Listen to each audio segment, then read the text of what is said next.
नमस्कार प्यारे साथियों, आप सभी का एक बार फिर स्वागत है स्वामी विवेकानंद स्टडी सर्किल प्रयागराज में। आज हम लोग बात करेंगे एक विशेष विषय वस्तु पर। अभी हाल ही में गुजरात में विधानसभा का चुनाव संपन्न हुआ। हालांकि हिमाचल प्रदेश में भी हुआ, दिल्ली में एनसीडी का भी चुनाव हुआ, लेकिन हमारा जो एक लक्ष्य है, जहाँ से मैं कोशिश करूँगा आपको बताने की, वो लक्ष्य है गुजरात चुनाव। गुजरात चुनाव में भारतीय जनता पार्टी ने बहुमत हासिल की और अपनी सरकार बनाने की दावेदारी पेश कर दी है। तो उसी चुनाव में दोस्तों एक ऐसी भी पार्टी थी जिस पार्टी ने भाग लिया था, और गुजरात चुनाव में ही कुछ ऐसा हुआ कि वो पार्टी अब एक राष्ट्रीय पार्टियों की सूची में जो है शामिल कर लिया जाएगा। वो पार्टी है आम आदमी पार्टी, जिसके एक तरह से मुखिया है अरविंद केजरीवाल। तो मेरे भी मन में ये विचार आया कि अगर मैं कोई पार्टी बनाऊं तो मैं किन चीज़ों को, किन प्रक्रियाओं को, किन अर्हताओं को प्राप्त कर लूं कि मेरी भी पार्टी एक राष्ट्रीय पार्टी बन जाए। उसके बारे में हम लोग बात करेंगे। और पार्टी राज्य स्तरीय, पहले क्षेत्रीय, राज्य स्तरीय, फिर राष्ट्रीय पार्टी बन जाती हैं तो किन किन अर्हताओं को पूरा करती हैं। और मान लीजिए कोई दल है, वो राज्य स्तरीय है और वो राष्ट्रीय दल बन गई, तो उसे सुविधाओं में क्या छूट मिलेंगी, क्या सुविधाएं नई जो है वो प्राप्त होंगी, उसको भी यहाँ पर देखेंगे। देश में कुछ चुनिंदा पार्टी ही राष्ट्रीय पार्टी में शामिल है, तो उसको भी देखेंगे कौन कौन सी पार्टी शामिल की गई है राष्ट्रीय पार्टी में। सारी चीज़ें यहाँ पर हम लोग समझेंगे।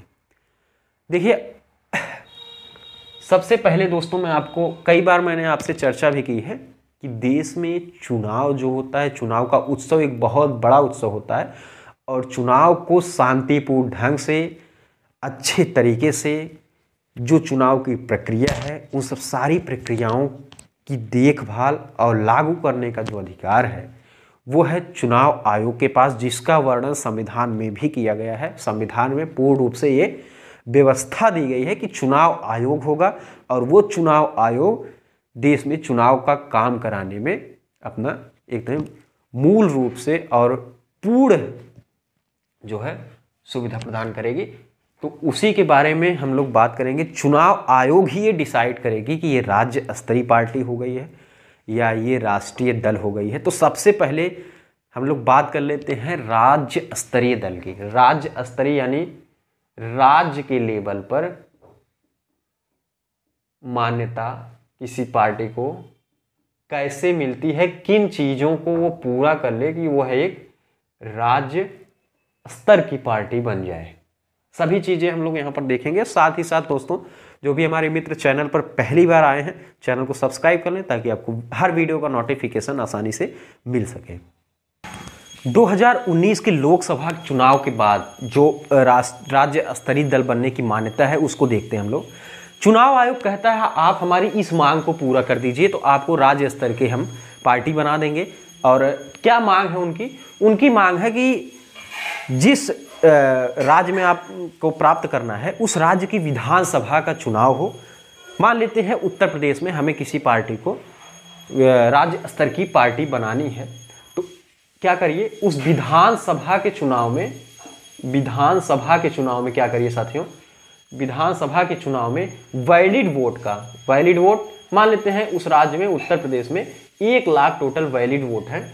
इस 1 लाख वोट का आप 6% प्राप्त कर लीजिए। 6% वोट मतलब मान लेते हैं 6000 वोट। 6000 वोट अगर आप प्राप्त कर रहे हैं, साथ ही साथ 2 सीट विधानसभा की, 2 सीट यानी 2 सीटों पर आप विजय प्राप्त कर लीजिए, तो आप तैयार हैं एक राष्ट्रीय पार्टी बनने के, एक राज्य स्तरीय दल बनने के लिए। चलिए, चुनाव आयोग ने थोड़ा सा एक तरह से नरमी दिखाई यहाँ पर कि आप अगर इस को नहीं पूरा कर पा रहे हैं, इस हमारी मांग को, तो आप दूसरी एक और मांग हम रख रहे हैं, उसको पूरा करिए। दूसरी क्या मांग है उनकी? उनकी दूसरी मांग है कि आप लोकसभा के चुनाव में, लोकसभा के चुनाव में उस राज्य में, जैसे उत्तर प्रदेश में जो चुनाव हो रहा है, उस चुनाव में क्या करिए, जो वैलिड मत है उसका 6% तो लाइए ही, साथ ही साथ एक लोकसभा की सीट ही जीत जाइए।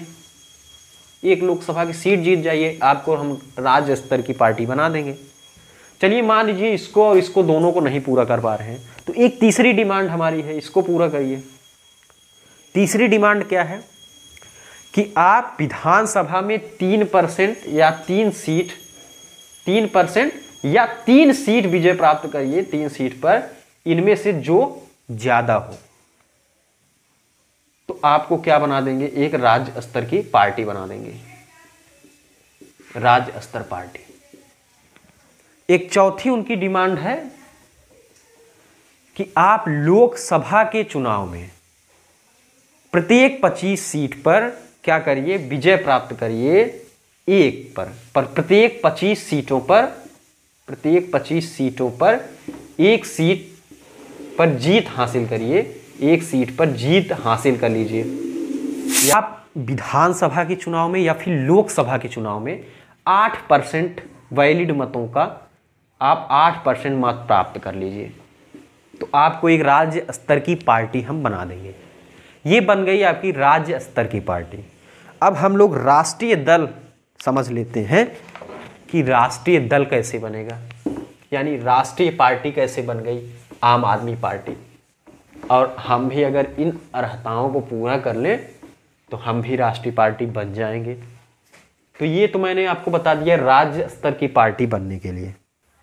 राष्ट्रीय पार्टी बनने के लिए साथियों क्या करिए, चुनाव आयोग ने एक डिमांड रखी है कि आप जो है कम से कम 4 राज्यों में 6% वोट प्राप्त करिए लोकसभा के चुनाव में। लोकसभा का 4 राज्यों में 6% वोट प्राप्त करिए, 6% वोट प्राप्त करिए, प्लस इसके साथ साथ आप 4 सीट लोकसभा की प्राप्त करिए, चाहे एक राज्य में या फिर आप 4 राज्यों में, या राज्यों में एक राज्य में या फिर किसी चारों राज्यों में मिला के आप प्राप्त कर लीजिए 4 सीट।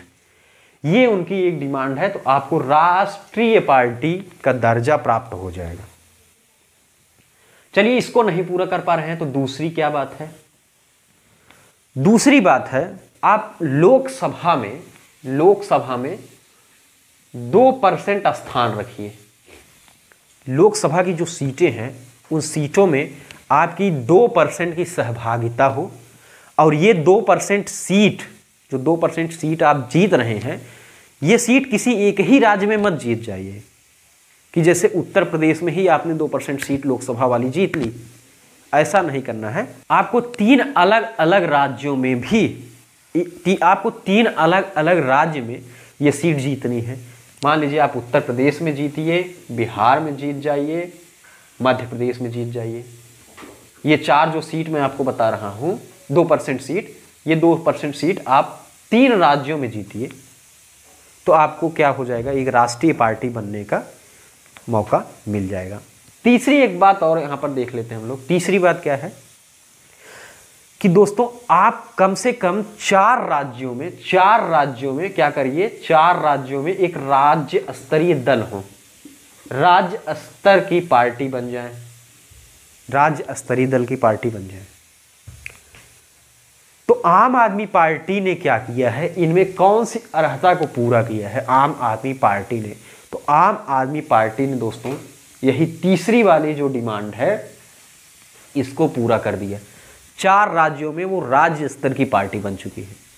वो 4 राज्य कौन से हैं, एक तो दिल्ली है, दिल्ली में तो आपको पता है कि धुआंधार बहुमत है इनका। दूसरा भी हाल फिलहाल में पंजाब में विजय प्राप्त करी है, और पंजाब में भी इनको राज्य स्तर की पार्टी बना दी गई है। साथ ही साथ चुनाव हुआ था गोवा का, गोवा में भी ये राज्य स्तर की पार्टी की मान्यता इनको प्राप्त है।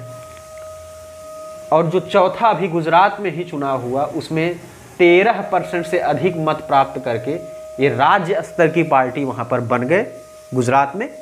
और जब यहाँ भी राज्य स्तर की बन गए, यानी 4 राज्यों में क्या हुआ, ये राज्य स्तर की पार्टी बन गए हैं, तो ये पार्टी एक बन गए कौन सी, ये एक राष्ट्रीय पार्टी बन गए हैं। तो मैंने आपको ये बताया कि राष्ट्रीय पार्टी किस तरह से बनी जा सकती है। अब हम लोग बात कर लेते हैं कि राज्य स्तरीय पार्टी को कौन सी सुविधाएं नहीं मिलती और राष्ट्रीय पार्टी को कौन सी सुविधा मिल जाती है, उसको यहाँ पर देख लेते हैं। तो सबसे पहले चुनाव चिन्ह को ही देख लीजिए आप साथियों। उस पार्टी का जो चुनाव चिन्ह है, सबसे पहली बात, राष्ट्रीय पार्टी हो जाने से क्या फायदा है कि जो उस पार्टी का चुनाव चिन्ह है साथी, वो चुनाव चिन्ह इनका रिजर्व हो जाएगा पूरे देश में।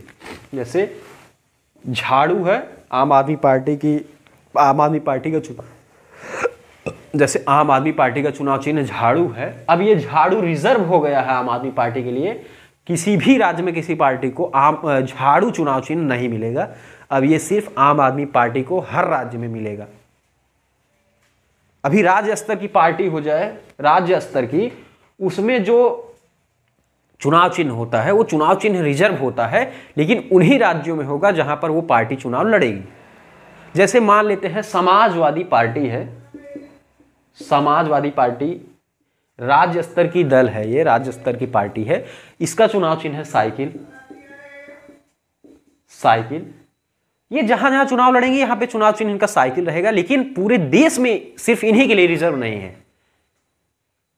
तेलुगु देशम पार्टी है आंध्र प्रदेश की, तेलुगु देशम पार्टी, इसका भी चुनाव चिन्ह साइकिल है, इसका भी चुनाव चिन्ह साइकिल है।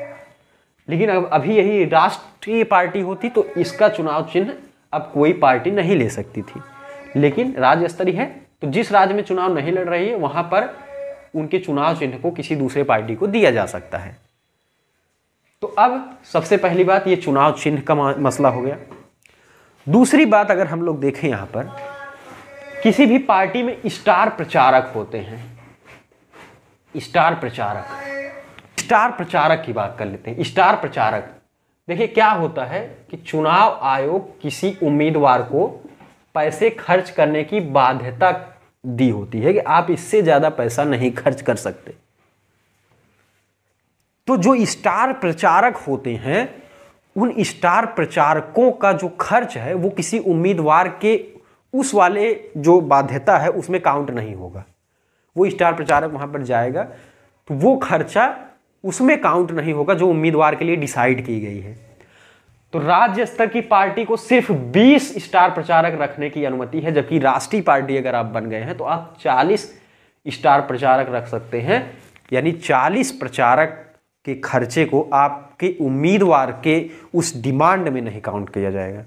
जो चुनाव आयोग की डिमांड है कि यहाँ इतना ही खर्च बाध्यता दी गई है, इतना ही खर्च आप कर सकते हैं, उसमें काउंट नहीं किया जाएगा। एक तो दूसरी ये फायदा हो गई। साथ ही साथ अगर आप राष्ट्रीय पार्टी बन गए हैं तो आपको नेशनल टीवी पर, अगर स्तरीय पार्टी है तो स्तर मतलब राज्य स्तरीय है तो राज्य की जो टीवी, नेशनल टीवी, जो राज्य की राष्ट्रीय टीवी होती है, जैसे डीडी यूपी आप देखते होंगे, उसी तरह से जो डीडी नेशनल है वहां पर आपको प्रचार करने की अनुमति मिल जाएगी, समय आपको वहां पर दिया जाएगा डीडी नेशनल पर अगर आप राष्ट्रीय दल बन गए हैं। साथ ही साथ आपको ऑल इंडिया रेडियो पर भी मौका मिल जाएगा प्रचार के लिए।